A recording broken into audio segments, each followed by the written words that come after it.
Sveicināti! Turpinam jūs iepazīstināt ar dažādu kultūras iestāžu jaunajām sezonām un kārt ir pienākusi Nacionālajiem teātrim. Tās direktors Ojārs Rubens ir izteicies, ka šovasar viņš ir formulējis sev atbildi uz jautājumu, kāda tad ir teātra loma mūsdienās. Un tas esot kaut kas līdzīgs mēdījam, kur uzdevums esot izglītot un likt domāt. Sīkāk par to, kas te Nacionālā teātrī gaidāms šo sezonu, un vēl citas Ojāra Rubeņa pārdomas nākamajā sižetā teātra profils.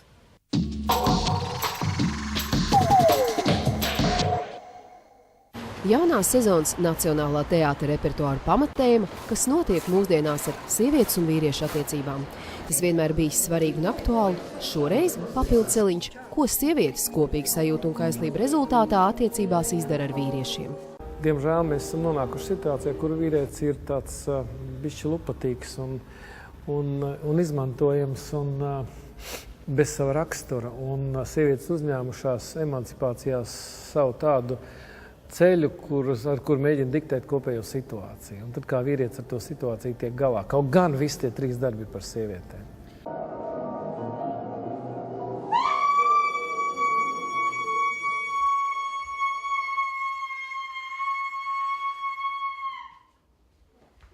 Mūsu ceļš ir tomēr radīt sabiedrībai sajūtu, ka viņi dzīvo pilnvērtīgā valstī. Ko tas nozīmē? Tas nozīmē, ka valstī ir ļoti daudz dažādas nozares vai aspekti, sākot no sadzīves un beidzot ar lieliem notikumiem. Patiesībā tas teātris nevar atraut, vienkārši dzīvot un runāt par kaut ko, kas liekas teātrim būtiski. Man liekas, ka ir ārkārtīgi būtiski runāt par tām lietām, kuras šobrīd notiek sabiedrībā. 3 latviešu stāsti – Inga Sābeles Jasmīns, Rudolfa Blaumaņa Purvbridējs un Leldis Stumbras Mīja Mālēt ir pamatakmens jaunam sākumam teātrī, kas pēdējo gadu laikā mainījies pateicoties jūtīgākajai attieksmei pret apkārt notiekošo.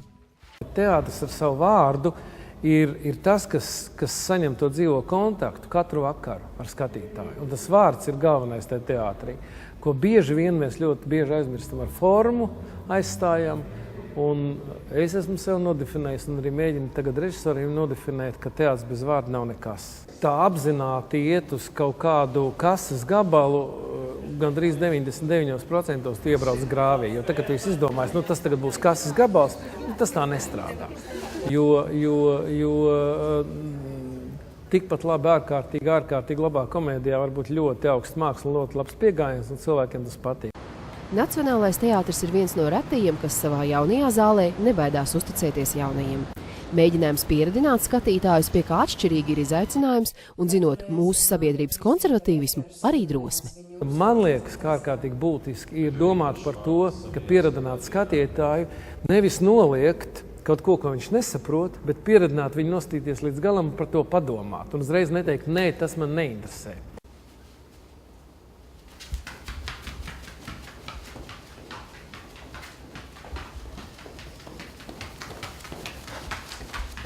Jauniem režisoriem amata prasme vai skola ir ļoti, ļoti apšaubām. Teiksim, par inscenējumu uz lielās skatuves, tā ir milzīga problēma.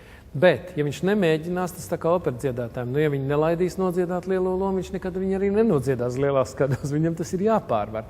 Tas ir riskanti, un tanī brīdī, kad mums ir šāds ārkārtīgs budžeta deficīts un kultūras naudas trūkums, protams, ka tā ir ļoti šaura vieta, jo tikko, kā tu tam jaunam cilvēkam iedod, tu visu laiku par to uztraucies, kas tad tur gala rezultātā sanāks, pat ja tas nebūs milzīgs kases gabals. Neskatoties uz kritiku, jaunākie uzvedumi ir spilgti latviešu dramaturģijas piemēri. Spēja tos izcelt esošajā sabiedrībā atbilstoši kvalitātei un dziļumām ir veiksmīgi un pamanāma.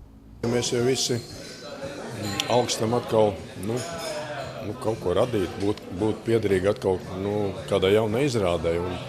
Un tas ir vienmēr tāda lēkšana tās jaunās sezonas nezināmajā, jo nekad jau nevar zināt, kā iznāks, kā būs. Tas rada tādu patīkamu, tādu vieglu stresiņu. Un es domāju, ar šādām sajūtām jau arī mēs ar visu atgriežamies.